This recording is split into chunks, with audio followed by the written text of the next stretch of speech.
Okay, I'm a lot more nervous than I thought I'd be, but thank you everyone for coming today to celebrate the marriage of Dana and Eric. I will start off by saying I have been by far less than the ideal maid of honor throughout this entire wedding planning process. Dana does not know this, but last night when randomly trying on my dress one final time, I experienced an irreplaceable or unfixable malfunction. So this morning when I was finding her a surprise, I was actually buying myself a new dress. Okay, I had to practice that part, so hopefully it goes a little smoother. So I've been less than the ideal maid of honor. I live 500 miles away. I've had 0 weekends off since November 15th, and I was hospitalized at one point, so I could not plan or execute a bachelorette party. However, the few times I did see my sister over that time period, she always managed to tell me things of not to do in my speech. Maria! So, naturally, in true younger sister fashion, I will do all of them.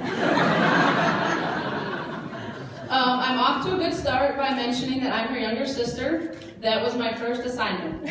I quote, "Do not introduce yourself. Everyone already knows who you are."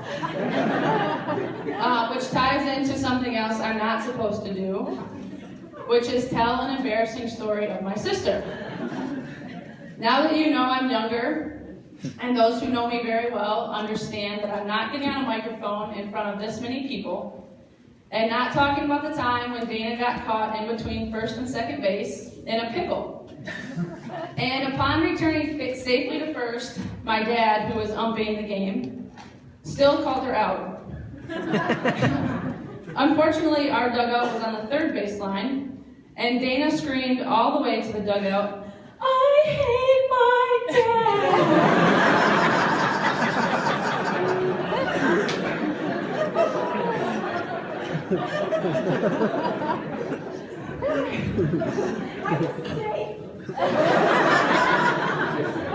The next thing I'm not supposed to do is tell an inside joke that only Dana and I would understand, so I will let all of you in on the joke. Dana and I share a split second of the same birthday, so when she's celebrating on April 18th, I do not have enough patience to wait for my 19th birthday, or on April 19th, so I'm usually celebrating as well. So when we were in college, it was very difficult to get a hold of one another. So as a true Gen Xer, I turned to Facebook and I would write what I believed to be rhyming lyrical masterpieces on my sister's wall.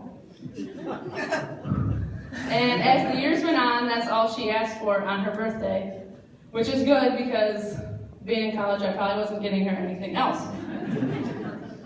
And I know this is not your birthday, but here we go. Dana likes pink, and I just don't. She woke me up for years to kill flies, because she just won't. Dana cried once over a bad haircut, and I get pissed when my ponytail won't stay put. Dana can run a race in a high-heeled shoe. I've had the same pair of flats I bought when I was 22. Differences aside, there's no place I'd rather be than right next to you when you get married. Dana and Eric met way back when. She wouldn't take a shower because she worked at 9 and 10. They got new jobs, thank you Jody, and moved down here where they could watch Spartan football and drink craft beer. Mad props to a guy who can put up with this. "Oh Eric, there's 14 minutes and 30 seconds left in the first half. Will we lose if they miss?"